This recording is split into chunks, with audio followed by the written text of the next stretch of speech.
అలసిన వానికి ఓరడించు మాటలు. సహోదరుడు భక్తి సింగ్ గారి పరిచర్య నుండి సేకరించిన అనుదిన ధ్యానములు. ఫిబ్రవరి 17. మృతులలో నుండి లేపిన సమాధానకర్తయగు దేవుడు. హెబ్రీ 13:20. శిష్యులు యెరూషలేములో ఒక గదిలో చేరి కూడి ఉన్నప్పుడు తిరిగి లేచిన ప్రభువు ఈస్టరు సాయంకాలముననే 5వసారి వారికి ప్రత్యక్షమైన.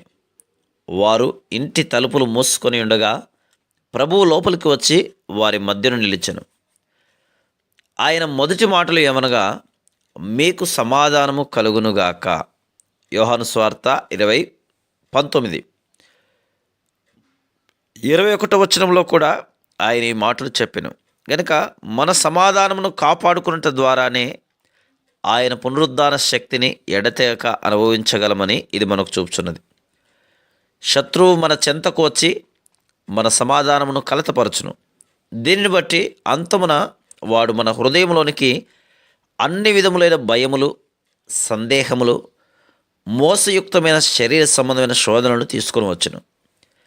అయితే మనలను మనము తగ్గించుకొని ఆయన ప్రశస్త రక్తం యొక్క శుద్ధీకరణ శక్తిని మనం ఎడతెగక కోరుకొని కొలది సమస్త జ్ఞానమునకు మించిన ఆయన గొప్ప సమాధానమును అనుభవించగలం.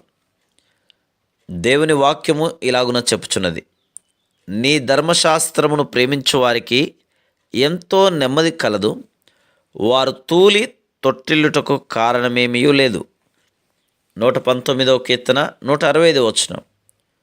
మరియు సమాధానకర్తయగు దేవుడు సాతానును మీ కాళ్ళ క్రింద శీఘ్రముగా చితకద్రొక్కించును. రోమా 16:20. మనము ఎంతగా సమాధానమును కలిగిందుమో అంతగా శత్రువు యొక్క ప్రతి విధమైన దాడిపై విజయమును పొందగలం. అయితే శత్రువు మన సమాధానమును మన నుండి అపహరించుటకు మనం అనుమతించక ఈ సమాధానమును మన హృదయములలో ఏలనిచ్చి నది వలె ప్రవహించుటకు మన విశ్వాసమును అత్యంత బలముగా అభ్యాసం చేసుకునవలెను. అట్టి పరిస్థితిలో మనము ఆయన కృప ద్వారా దీనత్వముతో దేనినైనను దేవునితోనూ మనుషులతోనూ వెంటనే సరిచేసుకునగలం.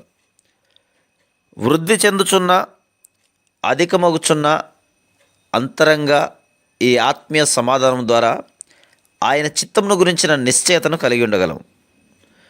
మనము ఈ అంతరంగ సమాధానమును కలిగి ఉన్నప్పుడే ఆయన మనల్ని ఎక్కడికి పంపినను వెళ్ళుటకు ఇష్టపడదుము. మరియు ఆయన మహిమార్థం ఏ ప్రశ్న వేయకుండా ఆయన కోరినదంతయు ఇచ్చుటకు సిద్ధముగా ఉండదము.